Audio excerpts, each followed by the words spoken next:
4-5 দিনের মধ্যে নির্বাচনের একটা স্পষ্ট রোডম্যাপ বা তারিখ ঘোষণা করবেন, এরকম একটা তথ্য ছড়িয়ে পড়েছিল গতকাল।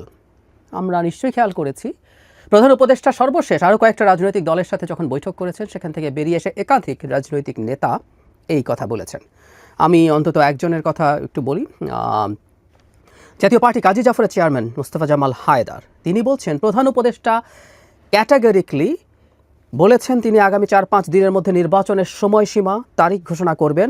আলোচনার সবচেয়ে ফলপ্রসূ বিষয় হচ্ছে এটা, আজ দেশে যে অরাজকতা তার একমাত্র সমাধানের পথ নির্বাচন, এটা সরকার বুঝতে পেরেছে। তিনি এসে বলেছেন এরকম। অন্যান্য অনেক নেতার বক্তব্য আমরা দেখেছি, তার মানে প্রধান উপদেষ্টা এটা বলেছেন। এবং আমরা ধরে নিতে পারি সরকারের 1 বছর পূর্তি আছে সামনে, শেখ হাসিনার পতন এবং পালিয়ে যাওয়ার 1 বছর পূর্তি, সেটাকে মাথায় রেখেই সম্ভবত এটা ঘোষণা করা হবে। এবং আমরা মোটা দাগে ধরে নিতে পারি যে এটা ফেব্রুয়ারি হতে পারে। দেখা যাক সেখানে কি দাঁড়ায়, ফেব্রুয়ারি হতে পারে। এখন প্রশ্নটা হচ্ছে, প্রধান উপদেষ্টার এই ঘোষণাটাকে আমরা ঠিক কীভাবে দেখব? নির্বাচন কি তাহলে হয়েই যাচ্ছে? নির্বাচনের দিকে কি আমরা এগিয়েই যাচ্ছি? প্রধান উপদেষ্টার সদিচ্ছাকে প্রশ্ন না করেও কিছু প্রশ্ন আসলে তোলা দরকার। আমি প্রায় একটা কথা বলি, বাংলাদেশের নির্বাচন হয়ে সেই সরকারের কাছে ক্ষমতা হস্তান্তর হওয়া ছাড়া আসলে আমাদের শান্ত থাকা উপায় নেই। নানান রকম ঘটনা ঘটছে। ইনফ্যাক্ট প্রধান উপদেষ্টা নিজেই বলছেন, এই বৈঠকে তিনি বলছেন, আমি একটু পড়ি, এক ধরনের শঙ্কার ব্যাপার। তিনি বলছেন, অভ্যুত্থানের সব শক্তি মিলে একটি সুন্দর নির্বাচন করতে না পারলেই মস্ত বড় সুযোগ আমাদের হাতছাড়া হয়ে যাবে। তিনি বলেন, পরাজিত শক্তি যখনই সুযোগ পাচ্ছে তখনই নানা রকম গণ্ডগোল সৃষ্টি করছে। এসব করে তারা দেশের স্বাভাবিক অগ্রযাত্রাকে মারাত্মকভাবে ব্যাহত করছে। তিনি আরও বলেন, যখনই নির্বাচনের প্রস্তুতি নিয়ে আমরা অগ্রসর হচ্ছি তখনই নানান ষড়যন্ত্র সামনে আসছে। কিন্তু বাস্তবতা হচ্ছে, কোনো ষড়যন্ত্র করেই গণতান্ত্রিক অগ্রযাত্রাকে বাধাগ্রস্ত করা যাবে না, কারণ ফ্যাসিবাদ প্রশ্নে সকল গণতান্ত্রিক শক্তির ঐক্য স্পষ্ট। তিনি বলছেন, কোনো রকম ষড়যন্ত্র দিয়ে এই অগ্রযাত্রা থামানো যাবে না, কিন্তু ষড়যন্ত্রের আলাপ তিনি আনছেন। এটা শুধু এই দিন না, তিনি মাঝে মাঝে আসলে এই আলাপটা আনেন। তিনি বলার চেষ্টা করেন এই ধরনের পরিস্থিতি তৈরি হচ্ছে এবং পতিত বা পরাজিত শক্তি, আমি পরাজিত শক্তির সংকটকে খুব বড় করে দেখানোটাকেও আসলে সঠিক বলে মনে করি না। প্রধান উপদেষ্টা এই দেশের সরকার প্রধান, তার কাছে প্রচুর তথ্য আছে, তার কাছে প্রচুর গোয়েন্দা রিপোর্ট আছে, সেটার ভিত্তিতে তার জানার কথা এক্স্যাক্টলি প্রবলেমটা কতটুকু আছে। কারণ কেন বলছি, আমি আগে বহুবার আমার অনেকগুলো ভিডিওর মাঝে মাঝে বলার চেষ্টা করেছি যে আওয়ামী লীগ যে পর্যায়ের শক্তি তাদের এখন আছে, কয়েকটা নির্দিষ্ট জায়গায়, গোপালগঞ্জ, ফরিদপুর, এরকম আরও কয়েকটা জায়গা হয়তো আছে যেখানে তারা খানিকটা অ্যানার্কি তৈরির চেষ্টা করতে পারে। গোপালগঞ্জ হয়তো অনেকটাই পারে, কারণ সরকার এখানে খুবই অবহেলা করেছে দীর্ঘ সময় ধরে। আর রাষ্ট্র যদি কঠোর হয় আসলে পেরে উঠবে না। যাই হোক, তারা কিছু কাজ করার চেষ্টা করতে পারে। আমরা এমনকি দেখেছি শেখ হাসিনার বিরাট উদাত্ত আহ্বানের পরও আওয়ামী লীগের লোকজন 5-7 জন 10 জন রাতের বেলা মুখ ঢেকে রাস্তায় দাঁড়িয়ে বা রুমে দাঁড়িয়ে এটা সেটা করছে। তাতে বোঝা যায় যে আওয়ামী লীগের আসলে মানে বড় দূরেই থাকুক, মাঝারি না, মানে মোটা দাগে ছোট স্কেলেও কিছু করার কোনো স্কোপ আসলে নেই, সেই শক্তি নেই, সে সাহস নেই, সেই মানসিকতাও তাদের লোকজনের নেই। এটা খুব অস্বাভাবিক না? তাদের মধ্য পর্যায় থেকে নিম্ন পর্যায়ের নেতারাও অন্তত নিদেন পক্ষে ভারতে পালিয়েছে, এখন কিছু টাকা পয়সা খরচ করে কিছু মানুষকে মাঠে নামানোর চেষ্টা করছে, কিন্তু নিজের জন্য এত বড় ঝুঁকি কয়জন নেবেন? সুতরাং আওয়ামী লীগ আসলে মেজর শক্তি না। এটা মানি অবশ্য আওয়ামী লীগের টাকা পয়সা, ভারত পরাজিত শক্তি বলতে কিন্তু শুধু আওয়ামী লীগও না, আমরা ভারতকে ধরে নেব, কারণ শেখ হাসিনার পতন এবং পালিয়ে যাওয়ার সাথে সাথে বিভৎস ভয়ঙ্কর পরাজয় ঘটেছে ভারতের পররাষ্ট্র নীতির। তারা তাদের প্রধান অ্যাসেটকে, সাউথ এশিয়ার অ্যাসেটকে হারিয়েছে। সো তারাও চেষ্টা করছে, তারা আওয়ামী লীগকে দিয়ে না, তারা হয়তো অন্য কোনো শক্তির মধ্যে ঢুকে অন্য কোনো শক্তিকে দিয়ে এই ধরনের কাজ করার চেষ্টা করবেন। এবং প্রধান উপদেষ্টা যত যাই বলুন না কেন, এই অনিশ্চয়তা সামনে আনাটাকে আসলে আমরা পছন্দ করব না। কারণ তিনি কয়েকদিন আগেই নিজে এমন কথা বলেছেন, আমি আরেকটা এরকম কয়েক দফায় তো তিনি দলগুলোর সাথে বসেছেন, আরেকটা দলের সাথে আরও কয়েকটা দলের সাথে বসার সময় এরকম অবস্থায় তাহলে কীভাবে নির্বাচন হবে, এই ধরনের একটা আলাপ করেছিলেন একজন রাজনৈতিক নেতার বরাতে। আমি সেটা নিয়েও ভিডিও করেছি।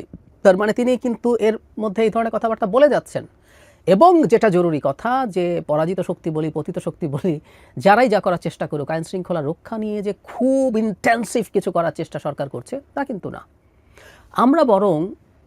আমি বরং ব্যক্তিগতভাবে আওয়ামী লীগকে যতটা দায়ী করব নির্বাচন বানচালের জন্য, তার চাইতে বেশি দায়ী করব যারা এই সরকারের থেকে, সরকারের আশপাশে থেকে সরকারের সুফল, মানে অন্যায় সুফল ভোগ করছেন তাদেরকে। বৈষম্য বিরোধী ছাত্র আন্দোলনের একজন নেতা চাঁদাবাজি করতে গিয়ে যখন ধরা পড়েছেন, তখন তার ফেসবুক স্ট্যাটাস নিয়ে লোকজন প্রচুর ফেসবুকে সেখান থেকে স্ক্রিনশট তুলে দিয়েছেন। তিনি নির্বাচন দেখতে পারেন না একদম। উনি অত্যন্ত নিচু পর্যায়ের একজন মানুষ হলে আমরা এই জায়গাটা, এই প্রবণতাটা খেয়াল করব, কারা নির্বাচন পছন্দ করে না। আমরা বলেছি খোলাখুলিভাবে এই সরকারের উপরে বিএনপিরও খানিকটা প্রভাব আছে, জামায়াতের অনেক আছে, এনসিপিরও অনেক আছে। একটা নির্বাচন যদি হয়, আমরা ধরে নিলাম তর্কের খাতিরে, যে কেউ বলেন অবশ্য কেউ খোয়াব দেখছেন, খোয়াব বলছি, 91 সালে বিএনপি যেরকম জিতে গিয়েছিল, আওয়ামী লীগ জিতে যাবে এই পারসেপশনটাকে সরিয়ে রেখে, এই খোয়াব যারা দেখছেন তারা মনে করছেন বিএনপি হেরে যাবে। তারপর আমরা তর্কের খাতিরে ধরে নেই বিএনপি জিতবে। তো বিএনপি যখন জিতবে, এই সরকারের উপরে পূর্ণাঙ্গ প্রভাব তার তৈরি হবে। তখন ইতিহাসে প্রথমবারের মতো অকল্পনীয় রকম ক্ষমতা প্র্যাকটিস করা জামায়াত ইসলামী আর এনসিপি তো মাত্রই তৈরি হলো, তাদের এই ক্ষমতাগুলো জাস্ট মুহূর্তেই উবে যাবে। সুতরাং আমি বলছি না এখানে সবারই, আমি অন্তত এটুকু বলবো, এর মধ্যে বহু লোকজন আছেন এইসব দলের মধ্যে যারা চাইবেন না নির্বাচন হোক, বা দলগতভাবেও চাইতে পারেন, ইউ নেভার নো। এর বাইরে বেশ কিছু মানুষ আছেন, এই দলগুলোর উপরে প্রভাব আছে, তরুণদের উপরে প্রভাব আছে, বা নিজস্ব সরাসরি প্রভাব আছে, সরকারের উপদেষ্টাদের উপরে প্রভাব আছে, সরকারের বিভিন্ন পর্যায়ে আমলাদের উপরে। তাদের তো প্রভাব কমে যাবে, তারা নির্বাচন কেন চাইবেন?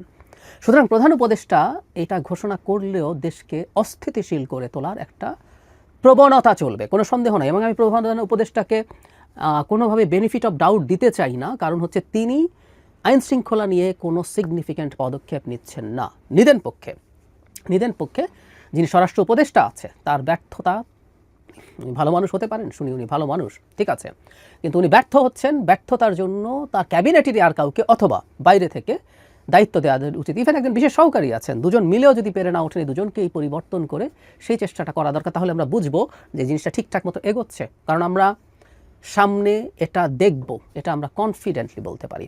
ইনফ্যাক্ট ফাইটার ক্র্যাশের পর যা ঘটনা ঘটলো, উপদেষ্টা এবং প্রেস সেক্রেটারিকে আটকে রাখা, সচিবালয়ের মধ্যে ঢোকা, ভাঙচুর করা, এটা এই ঘটনাই ঘটবে তা বলিনি, তা মনে করিনি, কিন্তু এই ঘটনাগুলো ঘটানো হবে পরিকল্পিতভাবে, এই অনুমান আমরা অনেকেই করেছি, আমি লিখেছি, বলেছি, সেটা আবারও করছি, আবারও বলছি।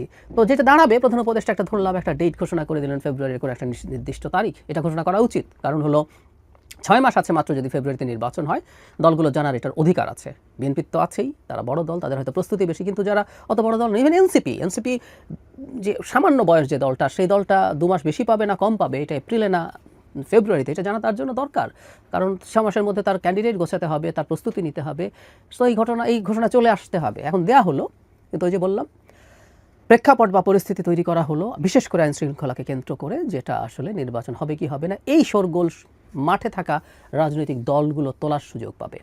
এবং সরকারের নিষ্ক্রিয়তা, আমি যদি সফট ভাষায়ও বলি, যদিও আমি মনে করি সরকারের একটা অংশ আসলে এটার সাথে জড়িত আছে, এই পরিস্থিতি খারাপ হতে দেওয়ার পক্ষে। কিন্তু যদি ইউফেমিস্টিকলিও বলি যে সরকারের নিষ্ক্রিয়তা এই ধরনের আইন শৃঙ্খলার অবনতি ঘটাতে পারে, এবং এই ঘটানো হলে নতুন পরিস্থিতি তৈরি হতে পারে। কারণ দলগুলো তখন বলবে আমরা এইভাবে নির্বাচন করতে পারি না। এর মধ্যে এনসিপি আইন শৃঙ্খলার কথা বলছেন, জামায়াতে ইসলামের আমির বলেছেন, একাধিকবার বলেছি যে এইভাবে কীভাবে নির্বাচন হবে, সেই পরিস্থিতি তৈরি হতে পারে। সুতরাং প্রধান উপদেষ্টার এই যে ঘোষণার সম্ভাবনা, সেটা হয়ে যাওয়া ভালো আমি মনে করি, আমরা অ্যাপ্রিসিয়েট করি, আমরা দেখতে চাইবো, তার সদিচ্ছা আছে। কিন্তু এটার কারণেই সব হয়ে গেছে, এতটা সন্তুষ্ট থাকা যাবে না। শুরুর দিকে বলেছিলাম, আবারও বলে শেষ করি, একটা অবাধ, গ্রহণযোগ্য, অংশগ্রহণমূলক, সুষ্ঠু অংশগ্রহণ, আমি আওয়ামী লীগের কথা বলছি না, অন্যান্য সব দল আসবে, এসে একটা নির্বাচন হবে। সেই নির্বাচনের মাধ্যমে বাংলাদেশে একটা নির্বাচিত গণতান্ত্রিক সরকারের কাছে ক্ষমতা হস্তান্তর হবার আগ পর্যন্ত আমাদের কোনোভাবেই শান্ত থাকা, নিশ্চিন্ত থাকা উচিত হবে না। এবং নানা রকম খেলা হয়তো আছে, আমি খুব সহজেই আরেকটা ভিডিও করব সেটা নিয়ে। অনেকেই হয়তো অনেকভাবেই চেষ্টা করবেন নানান রকম পরিস্থিতি তৈরি করার জন্য, আমাদের সতর্ক থাকতেই হবে।